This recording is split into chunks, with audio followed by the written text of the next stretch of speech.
शांत स्वभाव व चतुर बुद्धी असं व्यक्तिमत्व असणाऱ्या आदरणीय मॅडमनी आत्तापर्यंत खूप सारे ज्ञानदानाचे कार्य केले आहे।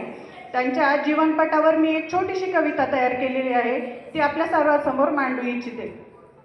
कसबा पेठेत जन्म झाला स्वाभिमानी आईच्या पोटी, कसबा पेठेत जन्म झाला स्वाभिमानी आईच्या पोटी, मालन माझी मोठी होऊन भरेल ज्ञानदानाने सर्वांची ओटी, मालन माझी मोठी होऊन भरेल ज्ञानदानाने सर्वांची ओटी।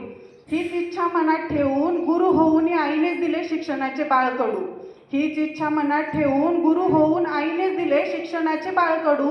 घरची परिस्थिती आणि आईचे स्वप्न पाहून मालन लागली अभ्यासाच्या प्रेमात पडू, घरची परिस्थिती आणि आईचे स्वप्न पाहून मालन लागली अभ्यासाच्या प्रेमात पडू।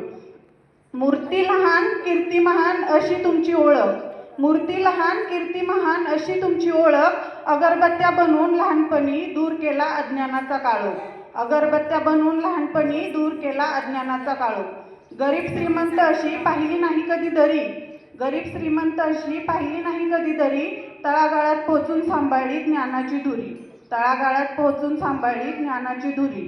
जात पात न पाहता अनाथांचे आयुष्यही सुगंधित केले, तुमच्या या कर्तृत्वानेच कित्येक जण ज्ञानाचा रस पिले।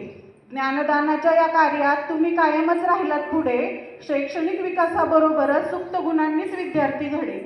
सज्ञान हवं सर्वांनी हात भिडावेत गगनाला, सज्ञान हवं सर्वांनी हात भिडावेत गगनाला, अंगातील गुणांनीही बाहेर पडावं अन नवीन रूप यावं जीवनाला, अंगातील गुणांनी बाहेर पडावं अन नवीन रूप यावं जीवनाला।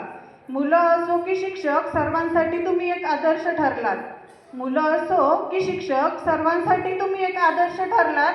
साधी राहणी अन उच्च विचारसरणी या वाक्याला तुम्ही गावलात, साधी राहणी अन उच्च विचारसरणी या वाक्याला तुम्ही गावलात। मी नाही तर माझ्याबरोबर पुढे चला हाच तुमचा ध्यास, मी नाही तर माझ्याबरोबर पुढे चला हाच तुमचा ध्यास। समाजकार्याचा वारसा असणाऱ्या घरात तुम्ही तरी कसा घेताल स्वतःसाठी श्वास, समाजकार्याचा वारसा असणाऱ्या घरात तुम्ही तरी कसा घेताल स्वतःसाठी श्वास।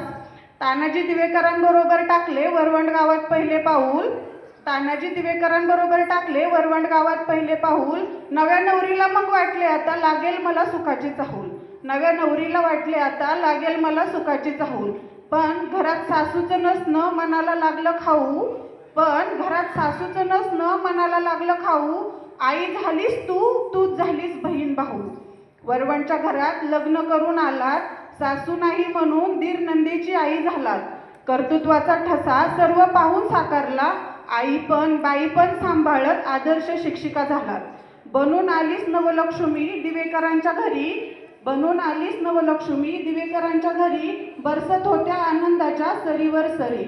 पण घेतला होता शिक्षणाचा ध्यास मनी, नवसाक्षरांचा व्हावा विकास हेच ध्येय जीवनी।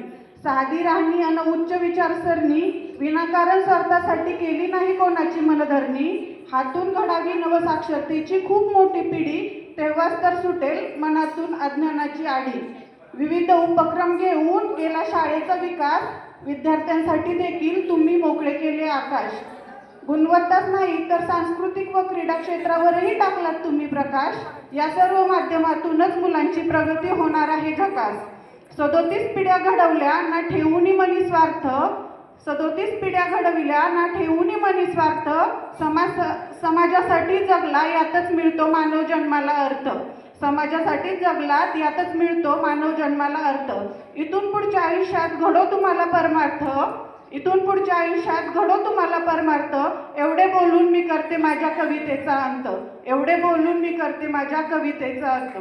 पुनश्च एकदा आदरणीय मॅडम तुम्हाला सेवानिवृत्तीच्या खूप साऱ्या शुभेच्छा।